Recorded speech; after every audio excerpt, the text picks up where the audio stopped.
All right, how about we talk about a good 49ers trend for a change? Because there actually has been one over the past two games. The defensive line. Today in the locker room, I got to talk to Nick Bosa about this. I also talked to Yetur Gross-Matos. Hopefully tomorrow I can run into Leonard Floyd and a couple other guys. But crazy to me that just about 2.5 weeks ago, there was no way that I thought we'd be talking about the prowess of the 49ers defensive line. That was the game against Buffalo 2.5 weeks ago, right? The 49ers just got stampeded in the snow. And the defensive performance was coupled with the one in Green Bay the week before was one of the uglier ones that we'd seen in the entire Kyle Shanahan, John Lynch era. But there's context to everything. They obviously didn't have Nick Bosa then. And the offense performed really, really poorly in both Green Bay and Buffalo, which left the defense exposed. But it wasn't all the defensive line's fault. And the fact that Nick Bosa came out and said on Monday that he wants all defensive linemen back, that made people raise their eyebrows given the larger performance of the 49ers defense this season. But when you zoom in on things, and I think that the past two games have given us a good chance to appropriately zoom in on the performance of the defense, I think that zoom does show us that the defensive line has not been culpable, at least majorly culpable, for the struggles of the 49ers run defense. And the last two games against first the Bears and then the Rams have actually shown the defensive line to be a truly plus unit for the 49ers. So anyway, I wrote about it up on the San Francisco Standard, but there's statistical data to back a lot of this up. We'll get into the full look at this defensive line, run defense, and how it ties in with the back end. I think the back end, with the returns of Talanoa Hufanga and Dre Greenlaw, were so key because they illuminated some of the issues that the 49ers were having against the run of the back end. And they absolved the defensive line of some responsibility for those issues. But this is pass rushing, and darker blue is better. This is a season-long look at how the 49ers have done on the pass rush. And it is very, very impressive. There's a whole lot of dark blue on the table. Starting with defensive ends in the top half, defensive tackles are on the bottom half of the chart. I've got a percentile score over on the right-hand column. So if you're in the 93rd percentile like Nick Bosa, you've been better than 93% of pass rushers or edge rushers in pass rushing productivity. 83rd percentile, look at Leonard Floyd. 83rd percentile, it means he's been better than 83% of edge rushers in pass rushing productivity, which is going to count sacks. It's going to count pressures. It's going to count hits. Leonard Floyd's got 8.5 sacks. He leads the 49ers this season. Yetur Gross-Matos, look at this. Free agent pickup. Hurt his knee against Carolina. Hurt his knee after coming from Carolina. Hurt his knee against the Raiders in the preseason. Has finally recovered, maybe not fully, but enough to win the NFC Defensive Player of the Week honors against the Chicago Bears. He's actually at the 64th percentile of pass rushing. So he's better than 64% of edge rushers. Then you've got the defensive tackles. Malik Collins has been having a really nice year. 83rd percentile. Hargrave only played 3 games, but the last one was the best before he tore his triceps.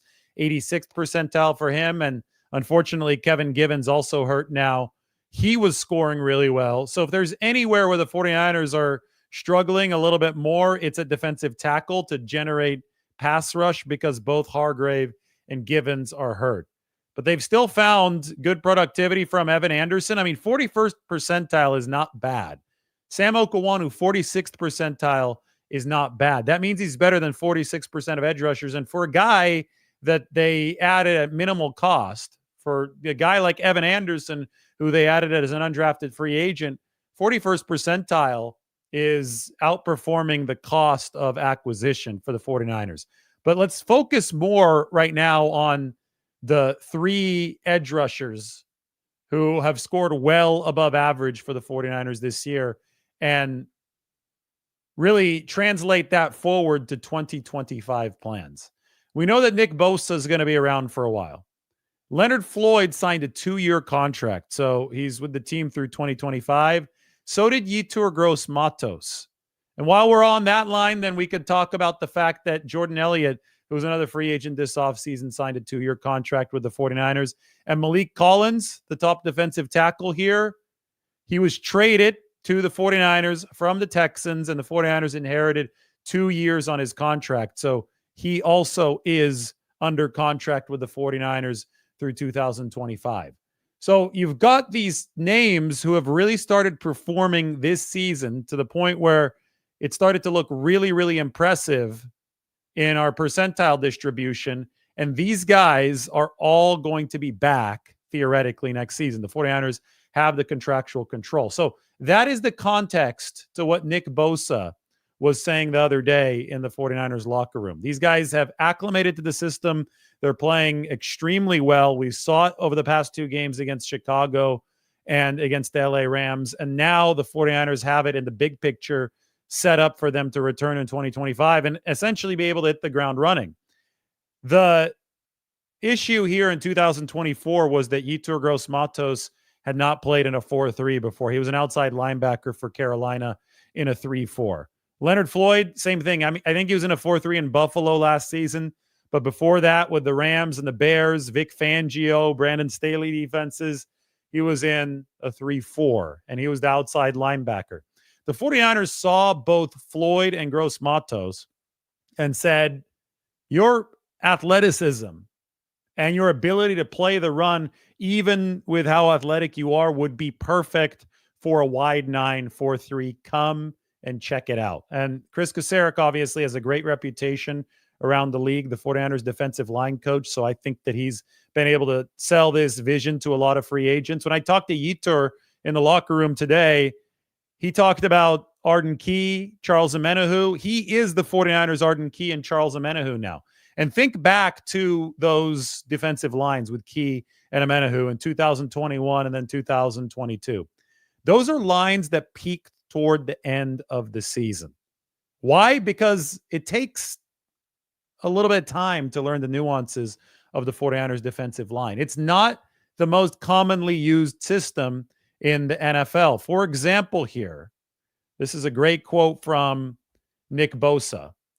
It's nuanced. He said, the fundamentals and the little things you have to rep over and over again. So when they brought Yetur Gross-Matos into the building, the knee injury slowed his development down, obviously, but there was already expected to be a learning curve for him over the first half or so of the season, maybe even the first 3 quarters of the season. Just like, Arden Key, he racked up most of his sacks down the stretch run of the 2021 season for the 49ers, then earned a bigger contract with Jacksonville. Charles Omenihu was picked up late in 2021, right before the trade deadline, and then he blossomed once the playoffs came. He beat Tyron Smith multiple times against the Dallas Cowboys in the wild card round. And then Charles Omenihu had a big 2022 that earned him the larger contract with the Chiefs in 2023. So when Yetur Gross-Matos saw the success of guys before him that the 49ers used in the same way that they planned to use him, he said, sign me up. I want to be part of that. And now we're finally seeing the fruits of that developmental effort. So I think almost certainly the 49ers are going to retain Yetur Gross-Matos next season. I mean, the contract sets up for it to work out perfectly for the 49ers and for him. They love what Leonard Floyd is doing. Just a sack and a half more, and he's got 10 sacks in essentially 5 straight seasons. So he's close to 50 sacks over 5 years, which is eminently impressive in a league like this. And we all know how good Nick Bosa is. When we go to the chart here, you see that Bosa is in the 93rd percentile, even during a season during which he's been playing hurt. So Bosa playing hurt is still better than all but 7% of edge rushers when it comes to delivering on pass rushing productivity. So this is what the 49ers are looking at for this 2025 season. And I think it's important that they deliver over the stretch run here of 2024 to really set the table. But you can see why Bosa wants all of these guys back, because they've got a nice core. Bosa ranks number 4 in pass rushing productivity. It's from PFF. Floyd ranks number 12, and Yetur Gross-Matos ranks number 25. It's been a long time since the 49ers have had 3 edge rushers ranked in the top 25. So they've got real muscle flexing depth there, which I do think is key. Now, to illustrate the point of improvement throughout the course of the regular season, because it's a learning curve to pick up Chris Kasarek's system, to pick up the wide 9 and truly perform in this scheme, take a look at what Leonard Floyd has done over the past 6 weeks. These are the leading edge rushers in pass rushing productivity, which is going to combine sacks, pressures, and quarterback hits over the past 6 weeks. Chop Robinson, the rookie, 49ers face him. He's with the Dolphins. They face him on Sunday. It's going to be interesting to take a look at Chop Robinson. He leads the league. A very impressive rookie season. Then there's Myles Garrett. We all know how good Myles Garrett is. Then there's Nick Bonito. And look, in front of Micah Parsons, there he is, Leonard Floyd. He has been the 4th most productive pass rusher over the course of the past 6 weeks. That's nearly 2 months of play that Leonard Floyd has been borderline dominant. And now Nick Bosa's back on the opposite side, so that should open up even more pass rushing opportunities for Leonard. I mean, this is something I really want to talk with him about, just the learning curve of this line, because, again, we've seen it with Arden Key. We've seen it with Charles Omenihu. And now we've seen it with Floyd, and we've seen it with Yetur Gross-Matos. Players who enter the 49ers D-line system coming from a 3-4 outside linebacker role, but who have the athleticism and the size that the 49ers want for their 4-3 and the wide 9, those guys have invariably gotten better over the course of the season and blossomed into contributors down the stretch, and that is the sign of really good coaching. And we know that Chris Kasarek is known as one of the best defensive line coaches of the game. Back in 2019, the 49ers defensive line was one of the best we'd ever seen.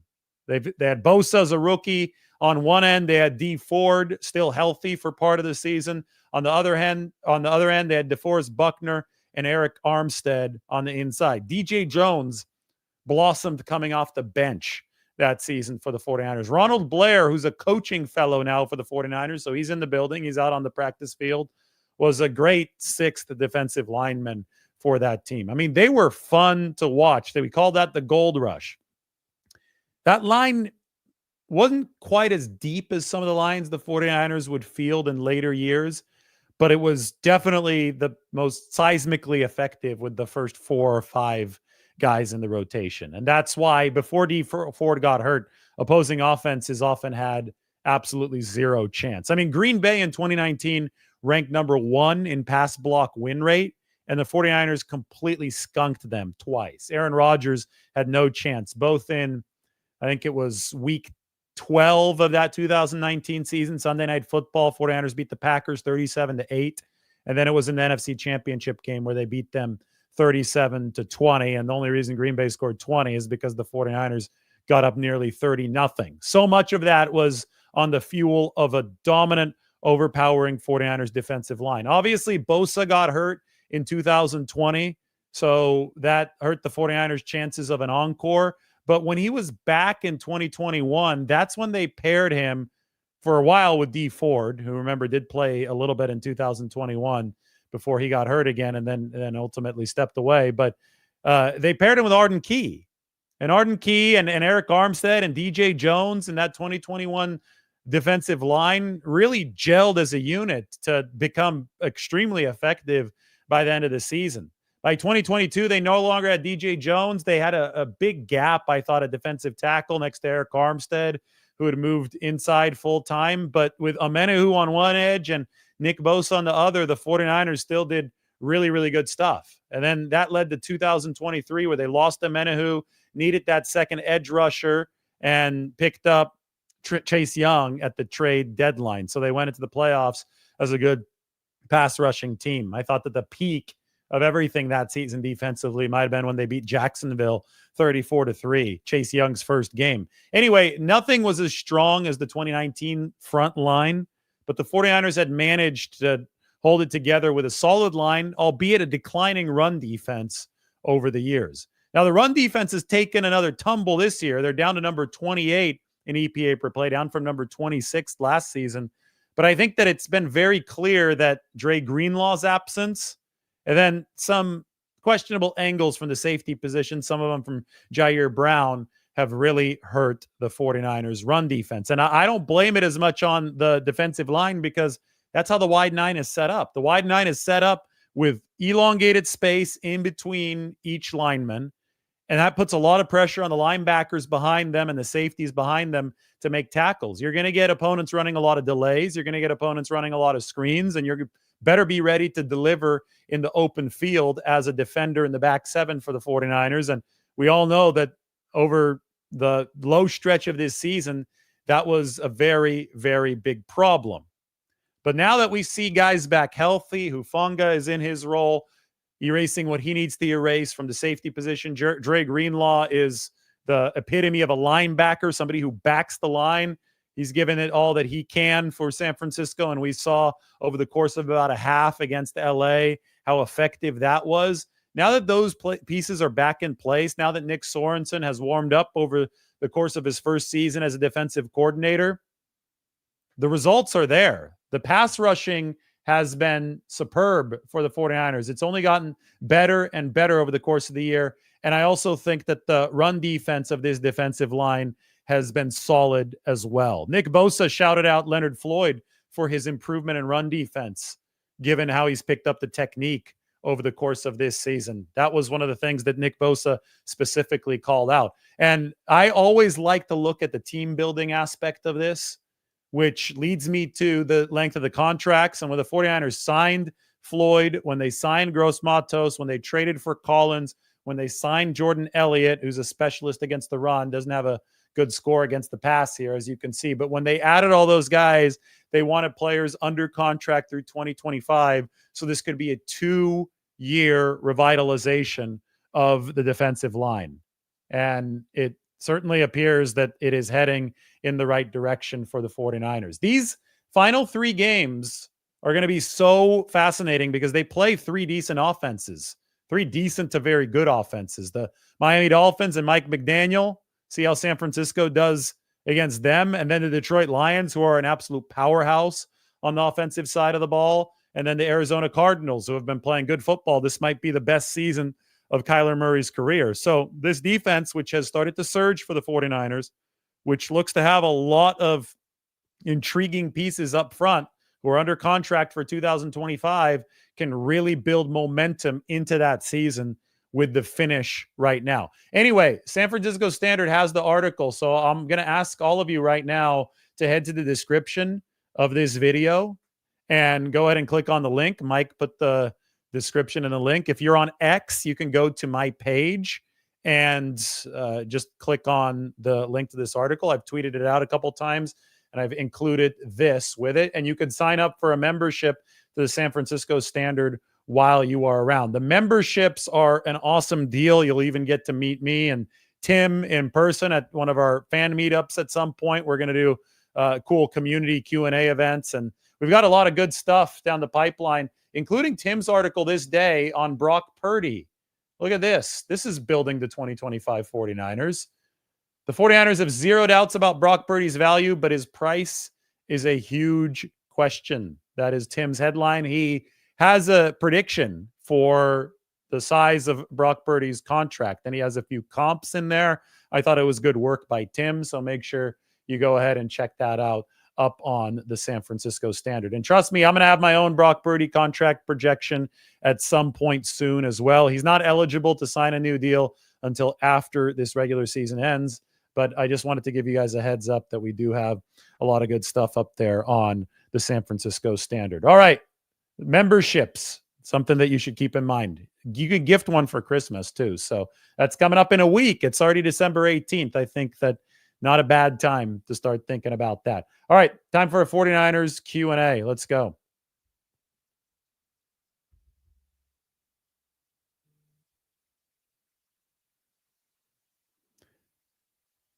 Smash that like button. Yes, go ahead and do that while I get my flighty notification. Guys, guess how many flights I am on pace to take this year? I told you about the app Flighty that I have that tracks everything. It has my all-time flights. It has my 2024 flight log. It's really neat. You know, I'm kind of a nerd about this stuff. Toss in the comment section how many individual flights. And if I have a layover, that counts as 2 flights. Or, you know, if there's a leg that I have to connect on. How many times have I gone wheels up and wheels down this year? If you guess right, you might get a prize. Got some guesses coming in. All right. I'll remind you in a few minutes, and then I'll reveal the answer. Time for some good questions.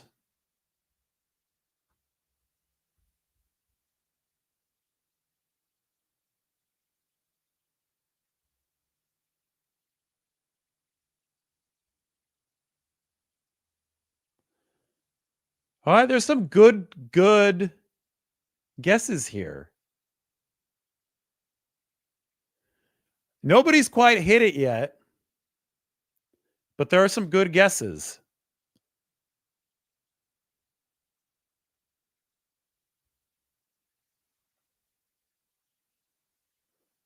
What's the likelihood of Nick Sorensen staying? It's very, very high. Nick Sorensen is a lot like D'Amico Ryans in that he was not dealt a full deck for a lot of his first year as defensive coordinator. And this job was going to be hard even if he did have all talent available. Because again, the 49ers have set many standards across the league for a few years now. So there's a target on their backs and they get almost everybody's best shot. But the 49ers defense this season started off minus one of its most important players. Dre Greenlaw, as we know, hurt in the Super Bowl. And I think now everybody should be able to see how important he's been to this unit. But aside from no Greenlaw, no Talanoa Hufanga, if we go back and look at the 49ers run defense splits, last season they were actually decent before Hufanga went down with the ACL, and then they were bad after that. So those are 2 blows immediately. Charvarius Ward obviously was dealing with tragedy at home, and this season hadn't been as good for him. So there's 3 blows that Nick Sorensen had to deal with. And then they lost Nick Bosa. I think that maybe the very best defensive coordinator in history, maybe somebody like Bill Belichick, whoever you toss in there, might have been able to scheme his way to a slightly better 49ers defense through some more creative blitzes, smoke and mirrors when they were injured. But there was an understanding when Nick Sorensen was promoted to the job that there would be a baseline level of health that would be necessary to fairly evaluate him. And when Nick Bosa went down against the Seattle Seahawks in week 11, that baseline level of health disappeared. Then the 49ers started getting healthier. Hufanga came back. Greenlaw came back. Bosa came back. And you see, maybe Nick Sorensen has grown on the job a little bit. The 49ers needed to be healthier early in the season to be able to conceal his growth a little bit better. Because look back at D'Amico Ryans in 2021. Also an injured 49ers unit, not as badly as this one. They were missing Dre Greenlaw, by the way, for most of that season. And the defense did not really start turning the corner until like week 11 or 12. I still remember when the Arizona Cardinals came in with Colt McCoy and just stampeded the 49ers. And that was in week 9. Like week 9 of the season, they got completely stampeded by a backup quarterback for the Arizona Cardinals. Eno Benjamin, do you remember him? Ran over Dre Kirkpatrick, the cornerback. And you know, back then, D'Amico, there was talent deficiencies, especially at the cornerback position that year. So this year, there's obviously been deficiencies personnel-wise because of the injuries for the 49ers. And I think that you cannot run an honest and fair evaluation of Nick Sorensen until he has a chance to deliver with a close to full arsenal of talent, or at least something above a critical mass, which for a lot of this season, the 49ers have not had. So let's watch these last 3 games. Let's evaluate that. But I think that things are definitely trending in the right direction for Nick Sorensen.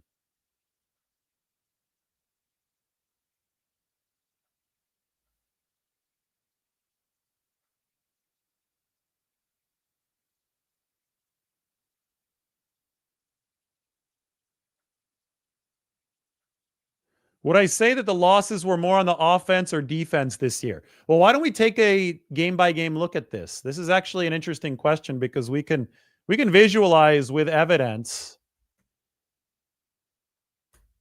whose fault these losses were. Some of them probably even on special teams. So let me get this open for you.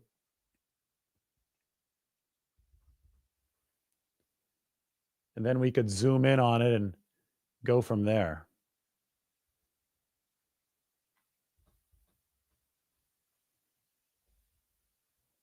Pro Football Reference has a cool feature here where we can look at, here it is, expected points. My cursor's over here on the right side for every single game that the 49ers played this year. They're either going to be, and they're divided by offense, defense, and special teams. It's going to be positive or negative, and then it'll tell us how much. So, for example, against the Jets, which is this line right here, the 49ers were plus 11.2 on offense. It was a good offensive performance, plus 2.8 on defense. So it was a good defensive performance, but it wasn't as good as offense, and plus 0.9 on special teams. They were positive in all 3 phases of the game. It was a good season opener, and it feels like 10 years ago now. Then against the Vikings, so this is the first loss to answer your question. Against the Vikings, the 49ers were plus 0.86 offense, minus 3.76 defense, and minus 4.39 special teams. So special teams damaged the 49ers most in that game. I believe they lost by 6. Am I right? I think they lost 23-17. So if they lost that game by 6 points, then special teams and defense, which lost 4.4 and 3.8 points respectively, were at fault for that loss. If I remember correctly, the 49ers were just bleeding first downs in that game defensively. The Vikings kept on converting on third down. Sam Darnold lit them up. They gave up a 98-yard touchdown in that game as well. Then there was the loss to the Rams. I'm highlighting that one now. This is insane. 49ers gained 19.1 expected points on offense, so Brock Purdy lit it up, but the defense bled 15.1 points, and the special teams, when they allowed that fake punt and Jake Moody missed a field goal, they allowed 3 more points on top of that. So they lost to the Rams because of horrific defensive and special teams play. Then the Cardinals. They're slightly below 0 on offense, negative 5.2 on defense, and actually gained on special teams in that game. The stats tell us that the defense was a little bit more at fault against the Cardinals, but we have to remember that game was played in heat of over 100 degrees. It's harder to play defense in that kind of heat. I think the offense needed to do more for the 49ers. So I think that this stat doesn't tell the whole picture just because of the crazy conditions in that game. Against the Chiefs, all 3 phases of the game faltered for the 49ers. Minus 4 for the offense, minus 5.6 for the defense, negative 2.9 for the special teams. Look at Tampa Bay. The offense saved the day. The 49ers special teams lost 15.5 points of value against Tampa Bay. That is insane. Look at that, 15.5. But here came Brock Purdy and Christian McCaffrey and George Kittle to save the day. When they lost to Seattle in Week 11, the defense gave up a lot down the stretch. I think that was a team-wide loss to Seattle, but they did lose Nick Bosa, so the defense did lose steam. They got destroyed in all phases of the game, or at least offense and defense against the Packers. Deebo Samuel actually had a couple kick returns in that game, one of them which got called back. They got destroyed by the Buffalo Bills, and then they destroyed the Chicago Bears. The game against the Rams, if you look down here, is very, very clearly a game that falls on the offense for the 49ers. The defense gave him plus 4.3. The special teams gave him plus 3.3. He was the offense that lost 2 touchdowns worth of value. So there you go. Hopefully that answers your question. It's not the simplest answer. Like you have to look at this on a game by game basis because I think that like the problems for the 49ers have been a moving target throughout the course of this year. And in general, the offense has ranked better than the defense, but the offense has left a lot on the table.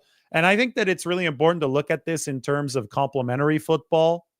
You have to field an offense that will help the defense on its bad days, and the defense has to help the offense on its bad days. And the special teams, well, if both are having a bad day, they can lift both units through, but the special teams just can't screw things up. And at some point this season, each one of those units has screwed something up for the 49ers. So they just aren't playing great complementary football. And that goes back to exhaustion. It goes back to injuries. It goes back to the coaching staff not having its fastball this year. It's been a lot for the 49ers. I think they need a proper reset to head into 25 and try to reaffirm dominance in that season again.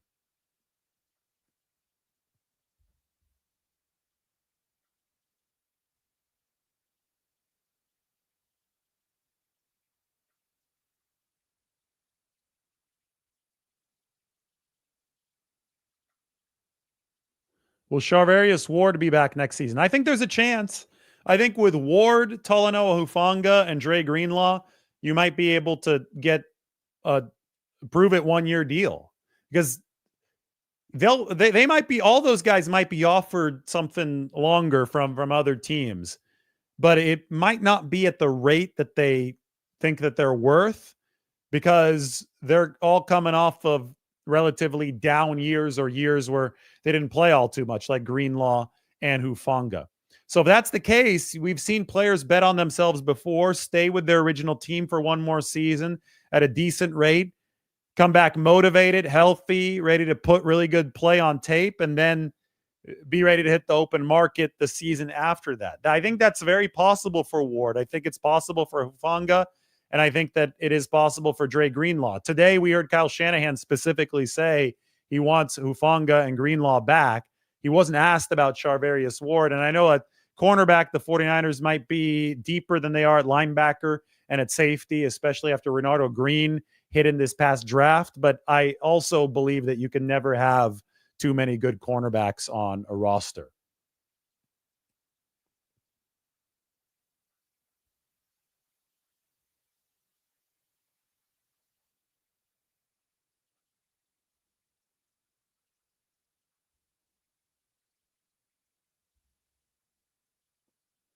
So, of course, there's a lot of questions about the Brock Purdy contract. And listen, I'm going to keep this simple. Do not get caught up in the APY. The media is going to get caught up in it because agents like parading it around so that they can advertise for the next client. But 60, 65, 55, 52, 58 million APY doesn't matter. The structure is what matters. And I'll go through my entire Brock Purdy contract projection here within the next few weeks. I'll make that and I'll make a video about it. And you should sign up for the San Francisco Standard now so you're ready for that piece to come out. We've got the article on Bosa and the defensive line ready in the description. So we will cross that bridge when the time comes. But what I can tell you is that even at a contract that is worth $60 million a year, the 49ers can keep Brock Purdy's salary cap hit down to like 13 or 14 million in 2025. For perspective, paying Brock Purdy $60 million a year would be about half the price in 2025 cap dollars as trading for Kirk Cousins, who would cost $27.5 million per year. The 49ers backload these contracts. It has worked. And no, it is not like a credit card. Show me a credit card that offers zero interest if you don't pay right away. This is the zero interest loan, which you would be an idiot to say no to. The 49ers are playing the zero interest loan of the rising salary cap to be able to fit these contracts on the books. And what they're doing is surfing the salary cap wave, prorating the bonuses because those prorate according to league rule and not facing the brunt of salary cap hits until later seasons when the cap is bigger. So the whole 60 million thing is so overblown. The 50, anytime somebody throws out one of these numbers, oh, Purdy's going to make 50, 55 or 60 million a year. it is a red flag that they don't know what they're talking about in terms of NFL contracts. They don't understand structure. They don't understand backloading. They don't understand how the 49ers do business. Yes, they can pay Brock Purdy a lot of money and they can still keep good players. So I think Ryan asks a really good question. And I hope that my answer really sets the table for how this is going to work. It is very possible for the 49ers to give Brock Purdy a massive deal that is simultaneously very team friendly. You can hit that win-win. They've hit the win-win with other players in the past. That's how they've built such a star-studded roster. So they're going to have to do more of the same, except at a larger scale with Brock Purdy.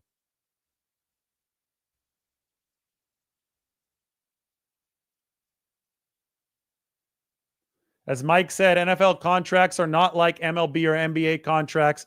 Only total guarantees matter. And I would even say that the full guarantee is more important than the total guarantee. The total guarantee includes money guaranteed for injury, and the full guarantee is what's actually guaranteed at signing. And I went through it the other day. The fully guaranteed leaders in the NFL at the quarterback position, which are also the leaders at any position since QB is the priciest position, are Deshaun Watson at number one at like $230 million. And nobody's going to touch that because the Browns just executed an idiotic deal. It was way too high for anyone to consider it precedent. But then you've got quarterbacks like Trevor Lawrence in the top 5 in fully guaranteed money. And he's somewhere, I forgot it was 130 million or 150 million, but it's somewhere in that range of fully guaranteed money. Joe Burrow's up there as well. What we need to look for is how much fully guaranteed money Brock Purdy gets. I think it's going to be in that top 5. He may not be in the top 5 of the actual APY by the time this is said and done, but that is a fake number. Like it doesn't matter at all because it includes non-guaranteed money. Where is he going to be when that fully guaranteed list comes out? That's what I'm most excited to see.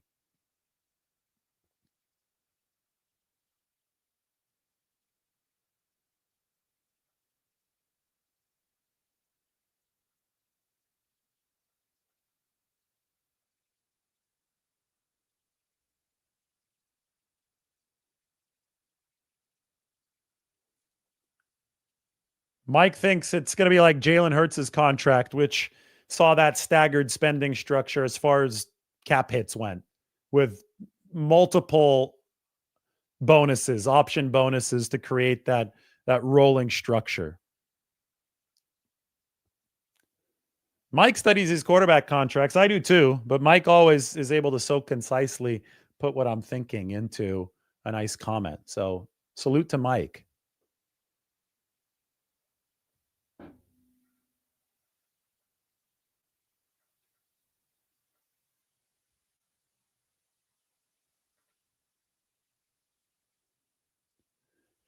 Here's the one thing about Brock Purdy that I think is so important for perspective. And I believe that this comment right here is referring to Purdy.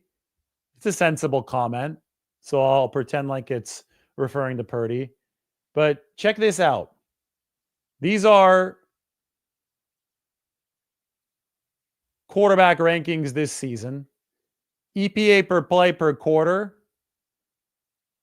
And then the aggregate EPA. Brock Purdy is still in the top 10 of efficiency, despite everything crumbling around him. He's actually number 4 in adjusted EPA per play, which tries to factor in for stuff outside of his control, like drops, like the Deebo Samuel drop the other day. So every single advanced metric that we have, and these are the ones we should actually be looking at. We shouldn't be looking at raw yardage. The sophisticated metrics that try to disassociate Brock Purdy from the team as far as analyzing his performance, those have all scored him from number 4 to 10. QBR, he's number 10. Adjusted EPA per play, he's number 4. He was number 1 across the board last year. So the ceiling for Purdy has been number 1. That's been demonstrated. The floor has been anywhere from number 4 to number 10. So that's obviously a top 10 guy. There is no metric that has Brock Purdy lower than 10. Like, there isn't. And again, we're looking at the real metrics. We're looking at the ones that are going to quantify his play in smart ways. We're not going to look at attempts. We're not going to look at passer yards. Like, that's just stupid. You don't look at, if I have to explain this to anybody, I probably do because we have a lot of viewers. So I'll try to be patient. But a quarterback can throw for 350 yards in a game, and it's not necessarily a good game. If he has to take 60 attempts to get to 350 yards, that's a very inefficient game. But if a quarterback throws for 220, but it only takes him 13 attempts to get to 220, it's one of the best games we've ever seen, which is why passing yardage is not a smart way to evaluate these quarterbacks. Neither is touchdown to interception ratio, because that's only taking into account touchdown passes and interceptions. What about 95% of other plays and other throws that quarterbacks make? So we have to look at stats that actually quantify every single snap a quarterback takes. And EPA per play is really good at that. QBR is going to be really good at that. And obviously adjusted EPA per play might be even better at that, since you start to filter out the drops. And with the stats that actually encapsulate what Brock Purdy has done over the full body of work this year, he's ranked anywhere between 4 and 10, despite the fact that the 49ers have so many structural problems around him. You want to talk about some of the structural problems around Purdy this year? Look at this. 49ers averaging the least cushion from opposing defensive backs in the league and the second least separation at the time of catch or incompletion. So Purdy might have the hardest job in football. He's in the bottom left of this chart. The yak numbers way down for San Francisco. It just has not been a fun year for the 49ers offensive for Brock Purdy. But any smart look at this involves looking at the factors around the quarterback and then deciding, okay, is this quarterback somebody that we want to build around because he can perform at the very top level if the team that we build around him stays healthy and is fortunate enough to be the juggernaut that it was before? I mean, that's the goal of any NFL executive. There's no quarterback in this league that can win championships by himself. Josh Allen needs the team. Josh Allen has the highest rated play caller in the league this year. Lamar Jackson needs the team around him. Tom Brady needed teams around him. Joe Montana needed teams around him. Brock Purdy needs a team around him. And that is imperative for the 49ers to remember, and I'm sure they do remember it, but I think it's something that fans need to keep in mind when they do discuss the quarterback position. And Purdy is not even close to his prime.